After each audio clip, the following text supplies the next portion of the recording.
तो नमस्कार दोस्तों, स्वागत है आपका योग्य आईएएस के यूट्यूब चैनल पर। तो चलिए शुरुआत करते हैं आज के इस सेशन की। तो आज का जो सेशन है दोस्त, उसका टाइटल है ताइवान ने चीन से युद्ध लड़ने के लिए बनाई है अपनी सबमरीन। तो आगे बढ़ते हैं दोस्तों और जानते हैं इस सबमरीन के बारे में पूरी जानकारी। क्यों ताइवान ने ये सबमरीन बनाई है और इसका किस तरीके से उपयोग ताइवान इसका उपयोग चाइना के खिलाफ करने वाला है। तो दोस्तों आगे बढ़ने पहले से जान लेते हैं कि इसका उपयोग आपके एग्जामिनेशन से रिलेटेड किस प्रकार से रहने वाला है।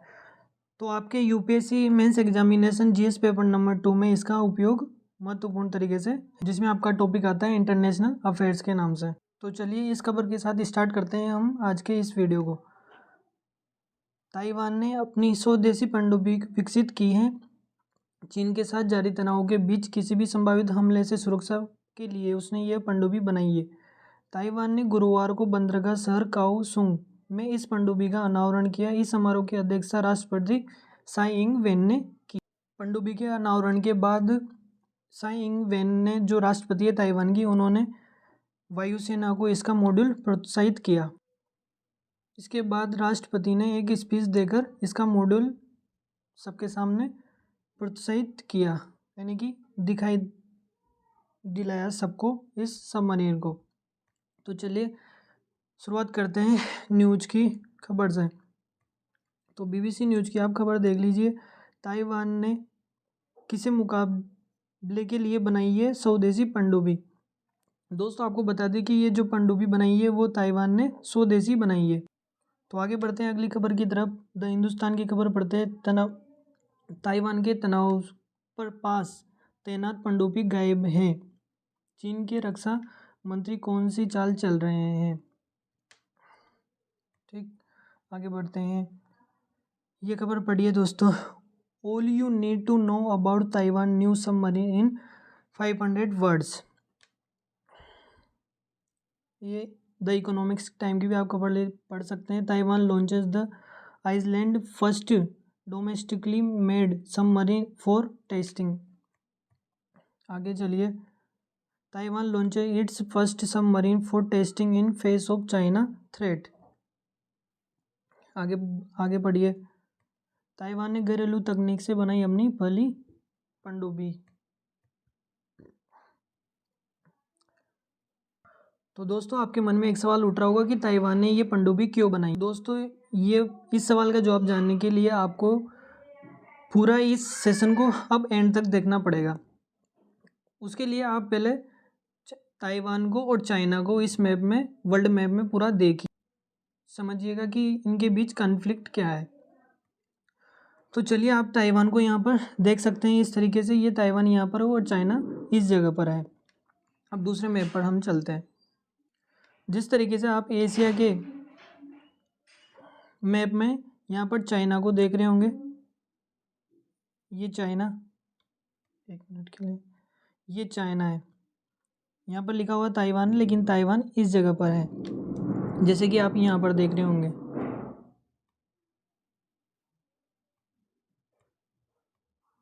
यहाँ पर आप देख रहे होंगे ताइवान और ये चाइना पूरी तरीके से।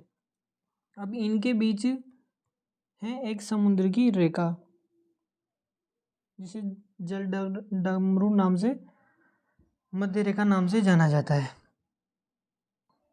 इस मैप से आपको क्लैरिटी से समझ में आएगा दोस्तों। इस वाली जगह को आप देखिए, ये है चाइना और ताइवान के बीच का समुद्र की रेखा। इनके बीच कोई ये बॉर्डर साझा नहीं करते हैं, ये अपना समुद्र की सीमा साझा करते हैं। सीमा साझा नहीं करने से और समुद्र साझा करने से यहाँ पर एक बात निकल के आती है कि चाइना हमेशा से ताइवान को अपना हिस्सा मानता है और हमेशा युद्ध के जरिए उस पर अपना आक्रमण करके किसी भी समय उसको लेने की बात हमेशा करता आया है। इसलिए जवाबी कार्रवाई में ताइवान को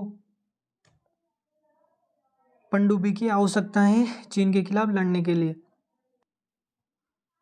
जैसे कि आप देख रहे हैं कि एशिया में ताइवान इस तरीके से अपना हिस्सा रखता है। इस तरीके का देश ये ताइवान निकल के आता है और ये कहाँ पर है, एशिया में इस जगह पर है, जहाँ पर चाइना यहाँ पर है। चूँकि साउथ चाइना सी में इसका हिस्सा है ताइवान का।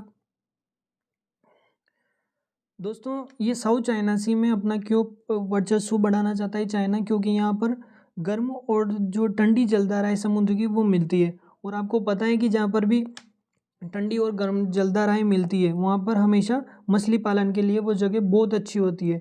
इस वजह से साउथ चाइना सी में हमेशा के लिए, जैसे कि आप देख सकते हैं कि ये वाला हिस्सा साउथ चाइना सी का है, ये वाला हिस्सा पूरा ये आप देख सकते हैं साउथ चाइना सी।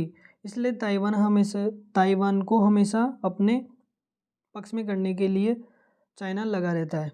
अब दूसरा प्रश्न निकल के आता है दोस्तों कि ताइवान की रक्षा में पनडुब्बी किस तरीके से अहम होगी। अगर दोस्तों दोनों देशों के अगर बीच युद्ध होता है तो अकेला ताइवान के साथ चाइना और ब्रिटेन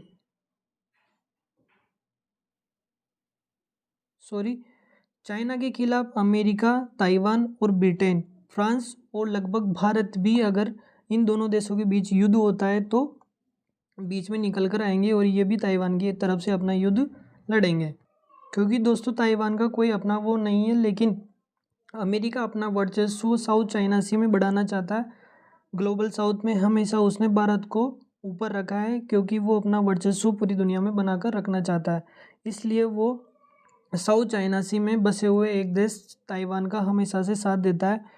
और जो हाईकून नामक जो पनडुब्बी ताइवान ने बनाई है वो हमेशा से इसके साथ चीन के साथ हुए युद्ध में हमेशा से उसके लिए कारगर साबित होगी।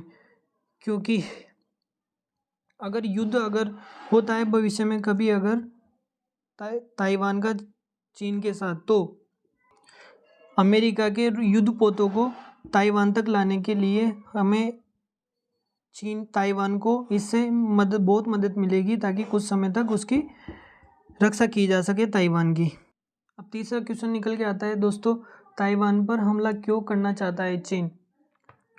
तो चीन ताइवान पर इसलिए हमला करना चाहता है दोस्तों कि वो ताइवान को अपना हिस्सा मानता है अपना, और उसने हमेशा बल के प्रयोग से उसे अपने आप की भूमि में मिलाने की हमेशा से कोशिश करता है। और वो कहता है कि हमेशा वो एक ना एक दिन इसको ताइवान को अपने भूमि में मिला लेगा। और ये कहता है, और ताइवान की स्वतंत्रता की जो मांग करने वाले लोगों को वो अलगाववादी बुलाता है। और वो कहता है कि वो लोग ताइवान के जितने भी स्वतंत्रता की बात उठाते हैं वो दिन में सपने देखने के समान मानते हैं हम उनको। अब चौथा सवाल बनकर आता है दोस्तों कि ताइवान किस तरीके की पनडुब्बी बना रहा है। तो दोस्तों 1980 के दशक में और वर्ल्ड वॉर 2 के बाद जो अमेरिका द्वारा बनाई गई और यूज़ में ली गई पनडुब्बियाँ थी, उस तरीके की पनडुब्बियों का निर्माण ताइवान कर रहा है जो डीजल और पेट्रोल से चलने वाली रहती है। सवाल बनकर आता है दोस्तों कि ताइवान ने इतनी महंगी पेट्रोल और डीजल से चलने वाली तो सस्ती पनडुब्बियाँ बन जाती है, लेकिन इसने इतनी महंगी पनडुब्बियाँ क्यों बनाई है। तो ये अपने आप में उनकी डोमेस्टिक लेवल की महंगाई को दर्शाता है दोस्तों। ताइवान ज़्यादा डेवलपिंग वाला देश नहीं है दोस्तों, इस वजह से वहाँ की ये पनडुब्बी इतनी महंगी बन रही है। अब दोस्तों इसमें आपको कुछ महत्वपूर्ण बातें बता देते हैं कि ताइवान की मदद पनडुब्बी बनाने में किस किस देश ने की है। तो इसमें 7 देश निकल कर सामने आते हैं दोस्तों। वो 2 देश हैं अमेरिका, ब्रिटेन, भारत, जापान और रूस नहीं, फ्रांस। ये 7 देश निकल कर सामने आते हैं दोस्तों जिन्होंने पनडुब्बी बनाने में ताइवान की मदद की थी। दूसरी बात है कि दोस्तों इसका बजट कितना था। हाईकून जो नामक सबमरीन इन्होंने बनाई, ताइवान ने बनाई है, उसका बजट कितना था। तो दोस्तों उसका बजट था $1.54 अरब। तो चलिए दोस्तों समाप्त करते हैं आज का ये वीडियो। तो आई होप कि आपको ये वीडियो अच्छा लगा होगा। तो दोस्तों अगर आपको इस वीडियो का पूरा कंटेंट चाहिए लिखित रूप में, ये कंटेंट आपको लास्ट में मिल जाएगा इस पीडीएफ में, अंत में मैं डाल दूंगा दोस्तों। तो आपको अगर इसका जो मैंने बोल के बताया आपको सारी डिटेल्स वो आपको लिखित रूप में चाहिए तो इस वीडियो को के डिस्क्रिप्शन में जाके टेलीग्राम ग्रुप का लिंक ज्वाइन कर लें। वहाँ पर आपको टेलीग्राम ग्रुप का लिंक मिल जाएगा और वहाँ जाके आपको इसका पीडीएफ मिल जाएगा क्लास का। ठीक है, तो नमस्कार दोस्तों, मिलते हैं आगे की अगली वीडियो में।